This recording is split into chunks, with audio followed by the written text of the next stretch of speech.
আমাকে সবাই চিনেন জনগণের রাষ্ট্রপতি হিসাবে। আমি রাষ্ট্রপতি নির্বাচন করতে চেয়েছিলাম, সেই কারণে আমার রাষ্ট্রপতি হিসাবে ডাকে। আমি যেহেতু জনগণের অভিভাবক, জনগণের অর্থনৈতিক মুক্তির কথা আমাকে বলতে হবে।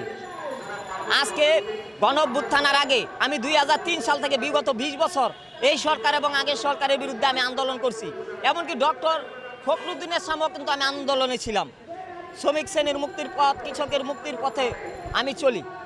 এখন কথা হইল যে এখন এই গণঅভ্যুত্থানের আগে শ্রমিকের মজুরি 25 করার জন্য সব দল মিলে আমরা আন্দোলন সংগ্রাম করছি। আজকে দেখি বিভিন্ন মেল ফ্যাক্টরিতে বিভিন্ন গোষ্ঠী এবং বিভিন্ন দলের লোকরা ষড়যন্ত্র করে এবং শ্রমিকের মজুরি কমা যায় এবং মালিক শ্রেণীর সাথে শ্রমিকের একটা দ্বন্দ্ব হয়। আর আরেকটা কথা হইল, এটা নির্দিষ্ট করে কোনো দলকে বলছি না, এইসব ষড়যন্ত্রকারীকে ধরতে হবে।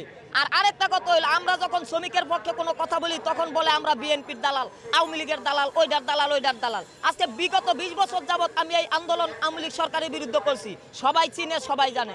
আজকে আমাকে যদি কেউ বলে বিএনপির দালাল, কেউ বলে জামাতের দালাল, কেউ বলে আওয়ামী লীগের দালাল, সে হইল স্বৈরাচার, সে দেশদ্রোহী। শ্রমিকের কথা বলবো, 1000 বছর বলবো, আমার দল জনকল্যাণ পার্টি থাকুক বা না থাকুক, শ্রমিক শ্রেণীর কথা বলতেই হবে। শ্রমিকের মজুরি 25 করো, নির্বাচনের ভোটাধিকারের সংগ্রাম আমরা করব। শ্রমিকের মজুরি 25 না হইলে আমরা ভোটাধিকারের সংগ্রামে আপাতত যাচ্ছি না। আপাতত 18 মাস ডক্টর ইউনূস সাহেব থাকুক, আমরা আছি। ডক্টর ইউনূস সাহেবের কাছে আমাদের দাবি শ্রমিকের মজুরি 25 করুক। তিনি যদি না দেয় তাহলে রাষ্ট্রপতির কাছে আমাদের দাবি শ্রমিকের মজুরি 25, আর চাকরির বয়সে কোটা 35 করা, এগুলো চাই। তা এখন এগুলো যদি না দেন তাহলে